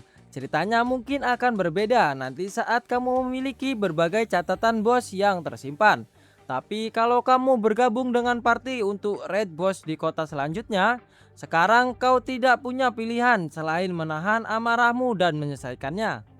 Khususnya karena bos di kota selanjutnya wajib diselesaikan, tak seperti dungeon ini. Dan tak lama menyusuri gua, Kaisar dan teman partinya pun sampai di pintu besar yang cukup tinggi itu.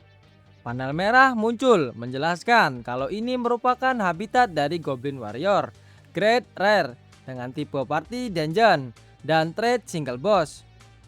Dijelaskan pula tempat ini adalah tempat berlindung di mana sang warrior yang dulunya adalah seorang pemberani dan Green Goblin yang melegenda beristirahat setelah dikutuk dan diusir dari sukunya. Ada pula batas player maksimum 4 orang. Dengan batas level masuk harus di bawah level 10. Kemudian Kaisar menoleh ke belakang, bertanya kepada partinya, haruskah kita masuk sekarang? Dengan tubuh yang kaku, Kapten Silbes menjawab kalau ia sudah siap untuk masuk. Di sampingnya tampak Aim for the Head yang mencoba menenangkan diri dengan cara mengembuskan nafasnya. Tampak pula Yubing yang bangga karena sudah membaca panduan langkah demi langkah lebih dari 10 kali. Dan berjanji ia akan melakukan yang terbaik agar tidak melakukan kesalahan. Setelah itu mereka berempat terdiam sejenak dan saling bertatap. Tak lama dari itu kapten yang tubuhnya dari tadi tegang mulai sadar, kemudian melangkah memberanikan diri. Ia langsung memegang pintu masuk bos itu sambil berkata, kalau begini ayo kita masuk. Panel biru pun kembali muncul, memberitahukan kalau pemimpin party Basil mencoba untuk memasuki habitat Mutant Goblin Warrior. Lalu muncul pertanyaan, apa Anda menyetujuinya? Lalu I'm for Yubing Kaisar berteriak bersama menyetujui sistem panel biru tadi. Panel biru kembali muncul, memeriksa anggota party, memeriksa batas level masuk. Pemeriksaan selesai, memasuki Mutant Goblin Warrior. Pintu besar itu pun terbuka bersama dengan aura merah yang menyelimuti situasi. Kaisar tersenyum tipis sambil melipat jarinya. Ia berkata, haruskah aku pemanasan untuk pertama kalinya setelah beberapa saat? Setelah pintu selesai terbuka, mereka pun masuk bersama. Langkah demi langkah, party itu terus berjalan, ditemani gemerlap obor yang menerangi jalan. Tak lama di depan mereka, sang Goblin Warrior yang dipenuhi aura merah muncul. Lalu jendela status milik Goblin Warrior pun muncul. Dijelaskan, dia adalah Goblin paling hebat di sukunya. Tapi setelah dikutuk, kulitnya berubah dan kehilangan akal sehatnya. Kita pula diperlihatkan trait miliknya, yaitu Warrior Mutant dan Physical Assessment. Tampak setelahnya Goblin itu tertawa menyeringai, menyambut kedatangan party Kaisar. Ia berteriak sekeras mungkin sampai-sampai Kapten Party gugup sambil berkata, jadi ini adalah Elite Boss.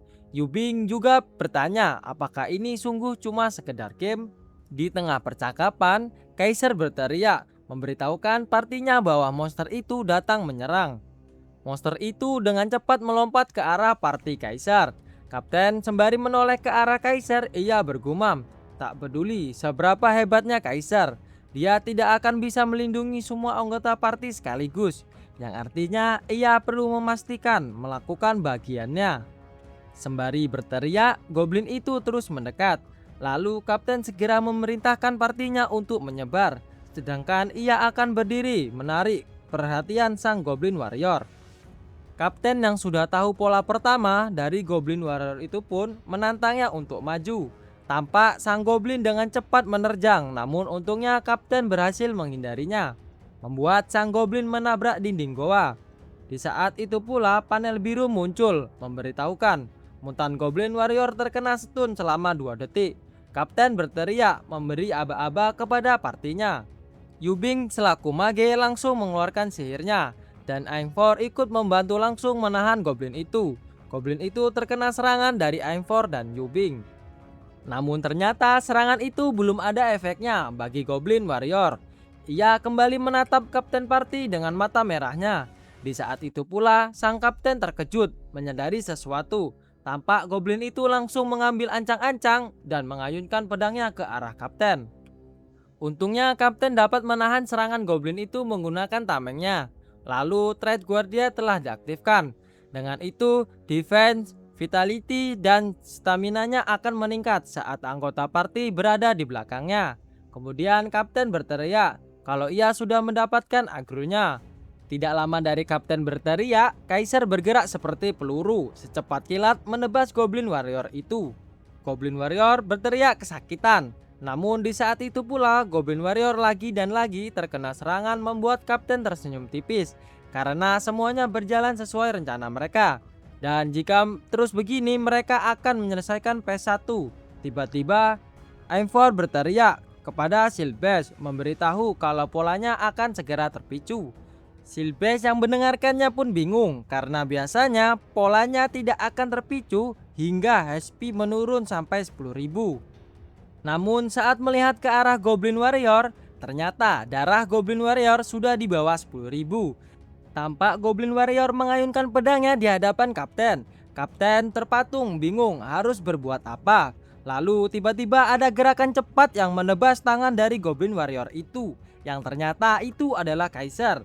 Goblin Warrior itu berteriak kesakitan karena tangannya ditebas oleh Kaiser. Melihat serangan Kaiser, kapten hanya bisa terperangah melihat kejadian itu.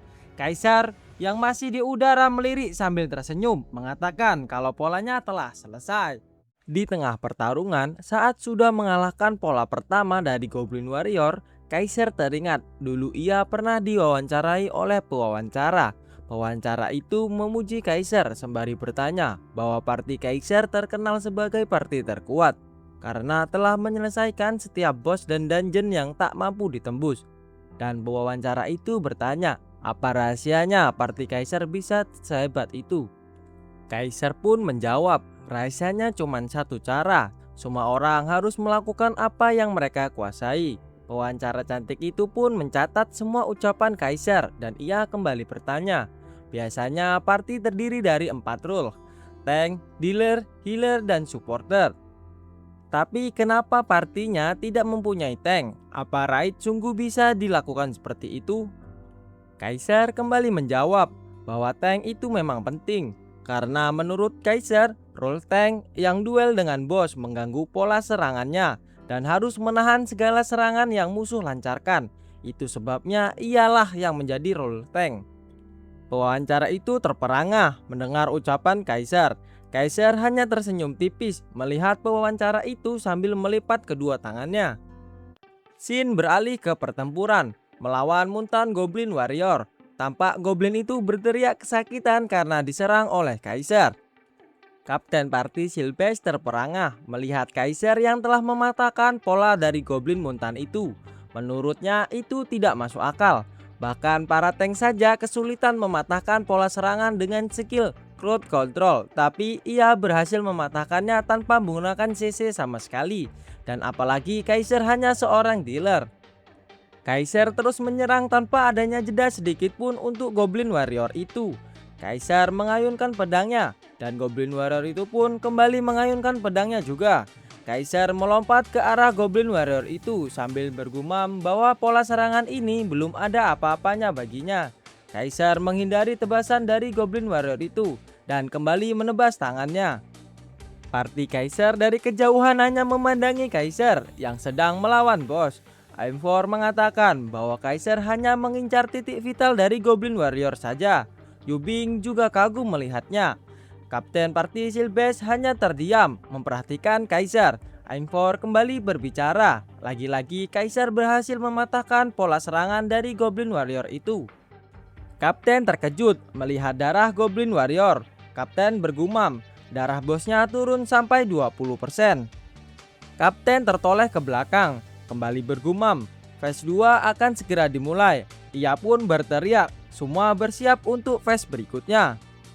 Aimfor dan Yubing pun mempersiapkan dirinya.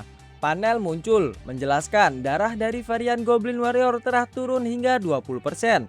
Aura Goblin Warrior itu semakin keluar, ototnya semakin besar. Panel kembali menjelaskan, varian Goblin Warrior mengaktifkan trait-nya.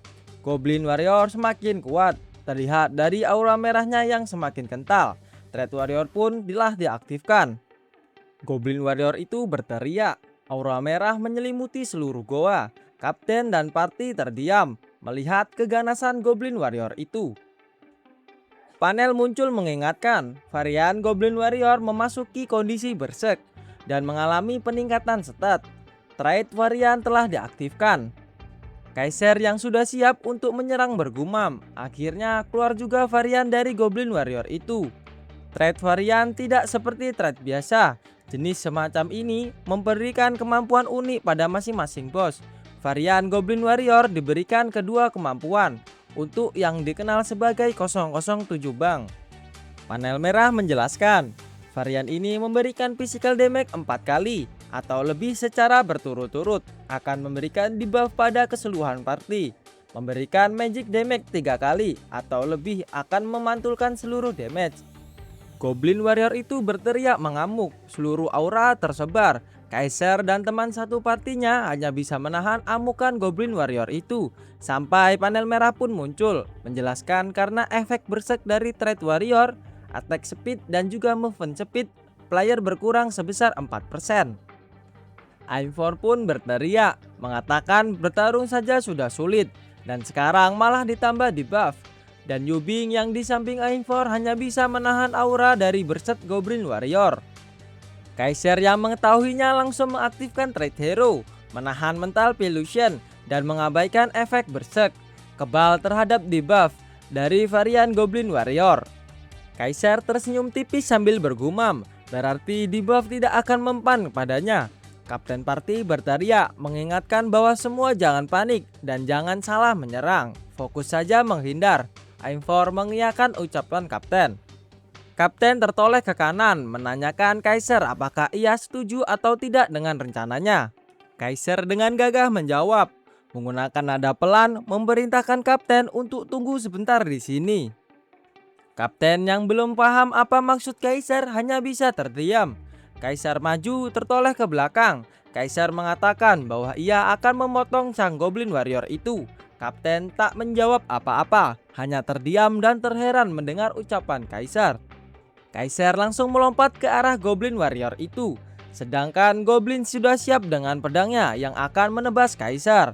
Sang Goblin pun mengarahkan serangannya sambil tertawa jahat. Kaiser menepis serangan itu dengan pedangnya sambil membaca pola serangan Goblin Warrior.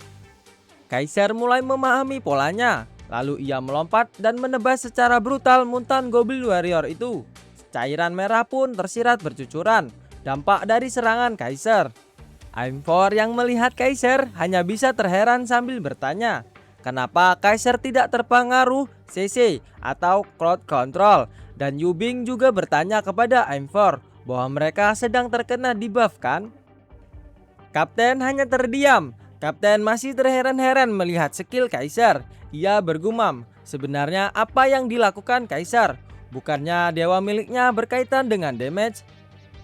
Kapten masih terperangah sambil berpikir melihat Kaiser. Penampilannya itu seperti... Belum selesai kapten berpikir mengenai Kaiser, kita diperlihatkan pertarungan sengit Kaiser versus mutan Goblin Warrior. Ia saling serang sampai menimbulkan efek yang begitu dahsyat dari benturan senjata Kaiser dan Goblin Warrior. Terlihat Kaiser tersenyum tipis sambil memegang pedangnya. Ia terus menyerang goblin itu tanpa ampun. Di sela-sela pertarungan Kaiser versus Goblin Warrior, Kapten kembali bergumam. Ia teringat God of War, game yang telah bangkrut 2 tahun yang lalu. Kaiser menebas goblin ke semua titik lemahnya dengan cepat dan bertubi-tubi. Lalu Kapten kembali bergumam. Ia teringat satu sosok player dengan ID Kaiser di game God of War. Dan Goblin Warrior itu pun terus menyerang tanpa ada rasa menyerah. Kaiser tertoleh ke belakang melihat Goblin Warrior itu.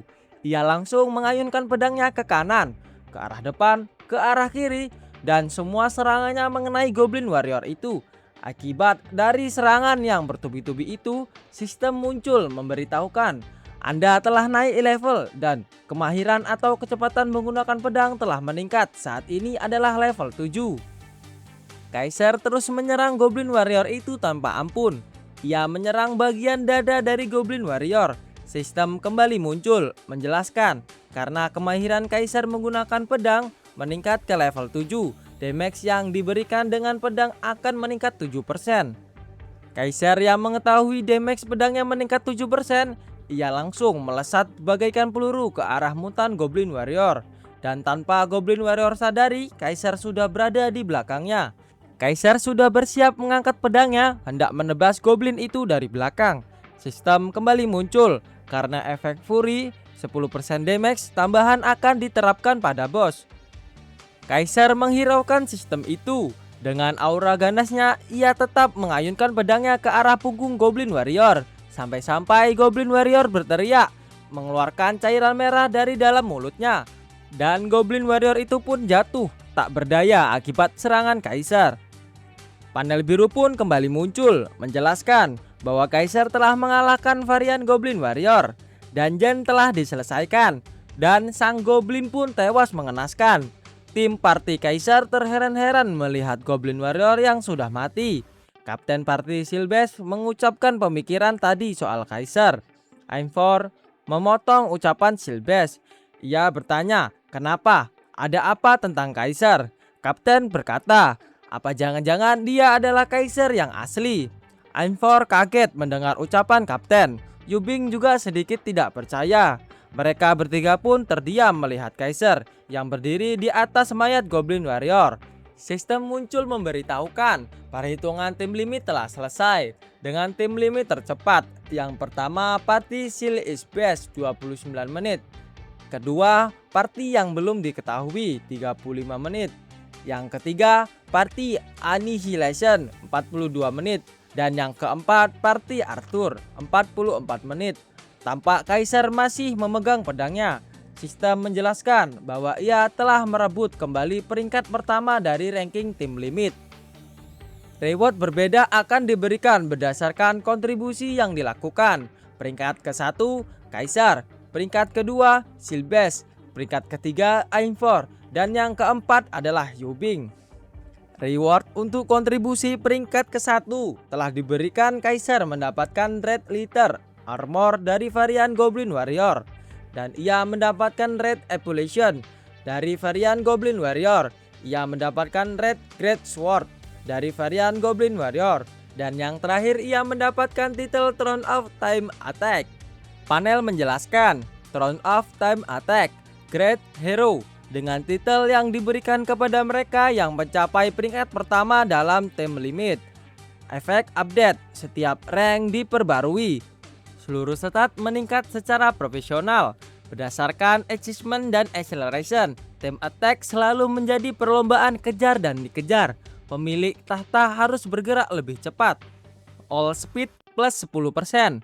Penambahan seluruh stat yang saat ini diterapkan oleh update plus 5%. Kaiser berdiri tegak sambil mengatakan sudah ia duga Goblin itu. Sambil memegang pedangnya dan tersenyum tipis, ia melanjutkan perkataannya kalau Goblin itu paling enak kalau dipotong. Tak lama kemudian lockout pun telah selesai. Scene beralih ke suatu kamar. Terlihat ada kapsul VR yang ternyata di dalamnya ialah Do-hyun, pemilik ID Kaiser, yang telah di lockout paksa karena sudah memainkan game God of Xavier lebih dari 10 jam. Lalu Do-hyun menggertakkan giginya seakan tidak terima lockout itu terjadi saat ia sedang melakukan gacha. Kemudian Do-hyun pun berteriak meluapkan amarahnya. Scene beralih ke sebuah kota dengan langit biru yang sangat cantik. Tampak gedung-gedung pencakar langit yang tinggi menjulang. Tak lama dari itu terlihat seseorang yang duduk di sebuah kursi kantoran dan waktu memperlihatkan pukul 10 pagi.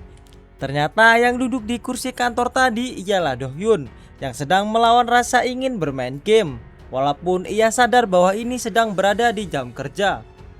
Namun ternyata Do-hyun tak kuat melawan rasa ingin bermain game itu. Ia segera masuk ke dalam kapsul VR-nya. Sistem langsung memindai iris dan memeriksa ID card. Terlihat Do-hyun duduk tegap berusaha untuk login. Sistem memberitahu bahwa ID card telah selesai diverifikasi, sinkronisasi telah selesai, dan login ke dalam game God of Savior. Panel biru kembali muncul, mengucapkan selamat datang di Paradise of Adventure dan selamat menikmati perjalananmu. Lalu scene beralih ke gang belakang Arte. Terlihat Kaiser yang sedang berdiri sibuk entah kenapa. Ternyata ia sedang terburu-buru memeriksa gacanya karena sebelumnya jelas ada lampu kuning. Sambil menggigit jarinya, ia terus memeriksa lewat panel biru. Dan sistem pun muncul menjelaskan bahwa ia memiliki skill yang belum dinonaktifkan. Lalu panel besar pun muncul bertuliskan penyimpanan. Pada panel itu pun terlihat ada 3 kartu ungu. Kaiser mengiranya waktu itu kartu yang berwarna kuning adalah Great Legendary, tapi sekarang sepertinya bukan. Ia sedikit kecewa karena keberuntungannya sedikit berkurang bagus akhir-akhir ini. Ketika Kaiser membuka kartu yang belum diverifikasi tadi, ternyata di dalamnya ada skill Backtap yang memiliki Great Hero Equipment kelas Assassin. Dengan deskripsi targetkan punggung musuh untuk membingungkan mereka dan menyebabkan damage yang lebih besar. Efeknya bergerak di belakang target dalam jarak tertentu. Ketika target ditandai, Anda bisa menggunakan skill sekali lagi sebelum marks menghilang. Setelah penggunaan kedua, Anda bisa melompat ke belakang target yang ditandai lagi dan memberikan pukulan fatal yang sebanding dengan damage terakumulasi. Lalu cooldownnya adalah 50 detik. Lalu kita dijelaskan kalau skill trademark dari kelas Assassin mempunyai alasan utama mengapa para player yang menggunakan senjata jarak jauh takut menghadapi mereka. Karena tidak peduli seberapa banyak mereka meningkatkan jarak, skill unik ini memungkinkan assassin untuk bisa mempersingkat jarak dalam sekejap. Lalu Kaiser tersenyum menyeringai sambil bergumam, akhirnya sekarang ia memiliki skill itu. Apalagi jika ia mendapatkan lebih banyak yang seperti itu, maka ia bisa menjadi player sempurna yang tak terkalahkan baik di dalam PvP maupun di PvE, ucap Kaiser sembari terkekeh dalam hati. Tak lama dari itu kita diperlihatkan 2 sejoli yang sedang berbincang. Sang pria yang dipanggil Oppa mengatakan bahwa ia sudah membaca semua panduan langkah demi langkah. Jadi serahkan saja padanya. Lalu perempuan yang ada di sebelahnya menjawab, apakah Oppa benar-benar sudah membaca semua langkah-langkahnya? Oppa mengangkat tangannya mencoba meyakinkan pacarnya. Lalu di depan 2 orang sejoli tadi yang sedang berjalan, ada Kaiser yang sedang tertawa sambil memegangi kepalanya. Kemudian Oppa yang sedang berjalan di depan Kaiser terperangah melihatnya. Pasangan itu diam terpatung memandangi Kaiser yang sedang tertawa aneh. Lalu Kaiser tersadar. Saat sedang tertawa, ia melihat pasangan itu seperti melihat musuh dengan tatapan aneh sambil tertawa menyeringai. Kemudian 2 sejoli yang melihat mimik muka Kaiser, mereka merasa takut. Oppa mengatakan bahwa Kaiser sepertinya sudah gila. Si perempuan yang merupakan pacarnya juga ketakutan dan mengajak lewat jalan yang lain saja. Kemudian 2 sejoli itu pun kabur meninggalkan gang itu. Kaiser hanya bisa terheran-heran melihat mereka kabur terbirit-birit. Ia terus memandangi 2 sejoli itu yang sedang kabur, seakan ia tak percaya melihatnya. Lalu Kaiser menghiraukan urusan tentang 2 sejoli tadi. Ia kembali membuka layar biru sambil bergumam bahwa yang terpenting sekarang ia sudah mendapatkan skillnya. Dan sekarang apakah ia harus mencoba itemnya? Lalu tampak Kaiser yang sebelumnya mendapatkan item seperti armor, pelindung bahu, pedang besar dan cincin perak. Kaiser berpikir Kalau dengan item sebanyak ini, ia tidak akan terlihat seperti player level rendah dimanapun ia pergi. Tampak Kaiser tersenyum gagah mengenakan one set Goblin Warrior. Kaiser tersenyum lalu bergumam, "Sekarang haruskah ia pergi menuju benua utama?" Panel biru pun bermunculan, memberitahukan bahwa Kaiser akan berpindah menuju benua utama. Raven, sebentar lagi saat berpindah ke benua utama, ia tidak bisa kembali ke benua Arte. Tak lama kemudian pusaran biru pun muncul di depan Kaiser. Ternyata itu adalah portal menuju benua utama. Lalu Kaiser masuk ke dalam portal itu. Ia tertoleh ke belakang sambil bergumam bahwa akhirnya ia bisa pergi tanpa mengucapkan selamat tinggal. Namun sebenarnya ia sedikit menyukai suasana dalam Arte. Itu membuatnya sedikit sedih. Hitungan mundur terus berjalan. Kaiser sambil berjalan gagah memasuki portal, tetap bergumam bahwa jika ini memang takdir, mereka akan bertemu lagi. Dan Kaiser pun berpindah ke benua utama. Lalu Shin beralih ke benua utama. Tampak banyak orang yang sedang berlalu lalang. Di tengah-tengah keramaian itu, Kaiser keluar dari portal. Setiap player yang pergi dari Arte menginjakkan kaki di benua utama dengan harapan yang tinggi, tak seperti di Arte saat server dibagi berdasarkan negara. Ini adalah tempat di mana semuanya berkumpul untuk membentuk party bersama, dan titik awal pertama itu adalah kota Raven. Lalu di sisi lain ada prajurit berkuda yang berteriak memerintahkan semuanya untuk minggir dari jalan karena Kenik Raven telah kembali dari misi. Kemudian tampak seorang pria kekar yang diikat tali melilit badannya, meminta untuk dilepaskan. Prajurit itu menjawab dan memerintahkan untuk jangan bergerak. Tidak lama dari itu, panel biru pun muncul menjelaskan bahwa sistem lock dirilis setelah memasuki benua utama. Benefit pemula berakhir dan fitur arena, duel serta workshop telah tersedia. Raven adalah kota yang menandai titik awal perjalanan Anda. Nikmati petualangan Anda di panggung baru benua utama. Panel biru kembali muncul memberikan saran jika Anda adalah korban dari pelaku kejahatan di Raven, harap langsung melaporkan pada penjaga. Kaiser yang sedang memandangi panel biru itu pun kagum sambil berbicara dalam hati bahwa bukan tanpa alasan mereka menjuluki benua utama sebagai awal yang sebenarnya. Setelah memahami panel itu, Kaiser melanjutkan perjalanannya. Terlihat ada pria gemuk yang ramah menyapa Kaiser dengan sebutan tuan dan menawarkan untuk mencoba bir ice yang terkenal di Raven sebelum ia pergi. Pria gemuk itu juga memuji Kaiser. Ia mengatakan bahwa one set merah yang digunakan Kaiser sangat cocok dipakainya. Lalu di depan ada lagi dua pria yang menawarkan Kaiser datang ke toko mereka dan akan diberi pelayanan gratis. Pria berbaju putih di sebelahnya juga ikut menawarkan, "Sebagai pria sejati, mari kita menikmati semangkuk sup ginapik." Dari semua tawaran itu, Kaiser hanya melirik sambil bergumam bahwa ia mengerti kenapa orang-orang jadi lupa untuk berburu dan malah pergi melihat-lihat kota. Kaiser pun menepuk kedua pipinya sambil mencoba mencadarkan dirinya karena ia bisa melakukan itu semua nanti.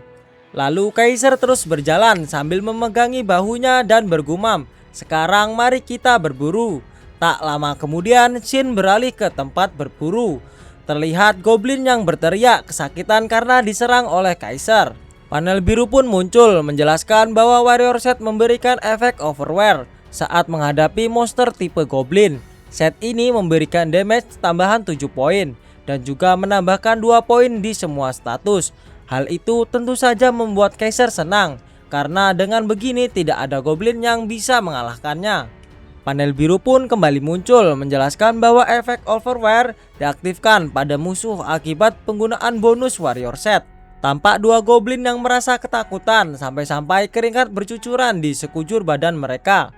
Di tengah lamunan dua goblin tadi, Kaiser mengambil kesempatan dan mengaktifkan skill Dash Slash. Kaiser langsung menebas semua goblin sekaligus. Panel biru kembali muncul memberitahukan bahwa goblin mendapatkan damage tambahan yang disebabkan oleh bonus warrior set. Kemudian tampak kedua goblin itu telah dikalahkan. Dengan tatapan seramnya, Kaiser berbalik arah. Panel biru kembali muncul menjelaskan bahwa kekuatan serangan Red Great Sword meningkat karena telah membunuh musuh. Kaiser pun tersenyum dan bergumam bahwa ia jadi gila karena warrior set ini. Status aslinya sudah tinggi ditambah 7% extra damage, serta senjata yang menjadi lebih kuat selama ia berburu. Kaiser sangat senang dengan perasaan mendominasi musuh yang terlihat lemah baginya. Lalu Kaiser membuka panel biru dan terus membaca panel tersebut. Ia bergumam bahwa questnya berjalan dengan baik. Tak lama dari itu, Age of Trust milik Kaiser aktif dan ia sadar ada bayangan di sebelahnya. Kaiser penasaran apakah itu orang. Lalu bayangan ungu itu pun bergumam, bukankah itu warrior set? Tidak ada mangsa yang lebih enak daripada pemula yang kaya. Bayangan ungu itu pun langsung menyerang Kaiser menggunakan pedang kecilnya. Ia bergumam, berterima kasih kepada Kaiser atas hidangannya. Setelah berterima kasih, bayangan itu kembali menyerang Kaiser. Namun tiba-tiba Kaiser menepis serangan itu menggunakan pedang besarnya. Bayangan ungu itu pun memudar dan ia terheran-heran kenapa Kaiser bisa tahu bahwa ia sedang diserang. Lalu Kaiser menoleh melihat bayangan ungu itu yang memudar. Ia sadar bahwa itu benar manusia yang mencoba melukainya. Kemudian bayangan ungu yang sudah kembali menjadi manusia utuh melompat mundur menjauhi Kaiser sambil berteriak, "Apa yang kau lakukan, dasar bocah tengik?" Ia memerintahkan temannya untuk bergerak cepat membunuh Kaiser.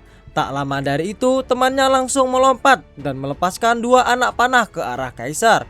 Kaiser yang menyadari dua anak panah itu melesat ke arahnya langsung mengayunkan pedangnya dan menepis panah tersebut. Kemudian dari sisi sebelah kanan ada lagi temannya yang membawa kampak hendak menyerang Kaiser. Kaiser tidak langsung menyerang balik. Ia menahan serangan dari orang yang membawa kampak itu, lalu mengempaskan serangan itu ke arah kiri. Kaiser membalik pedangnya dan mengayunkan ke arah orang itu hingga badannya terbelah menjadi dua dan cairan merah bercucuran. Dua orang yang melihat kejadian itu hanya bisa terperangah. Salah satu dari mereka bergumam, "Ini tidak masuk akal. Bagaimana bisa seorang pemula melawan party kami?" Lalu di sela-sela lamunannya, Kaiser muncul menggunakan skill backtap. Orang itu pun semakin terkejut melihat Kaiser. Kaiser berdiri tegak dengan tatapan seram sambil menaruh pedang di bahunya dan berkata, "Apakah kau tersesat?" Teman-teman, kalau video kali ini masih ada salah kata atau salah penyebutan, Mimin minta maaf ya. Untuk manhwa ini bakal Mimin tes selama 1 minggu. Kalau ternyata kurang ada peminat, kemungkinan Mimin akan ganti ke manhwa yang lain. Jadi buat kalian yang punya rekomendasi manhwa seru untuk dibahas, langsung saja tulis di kolom komentar.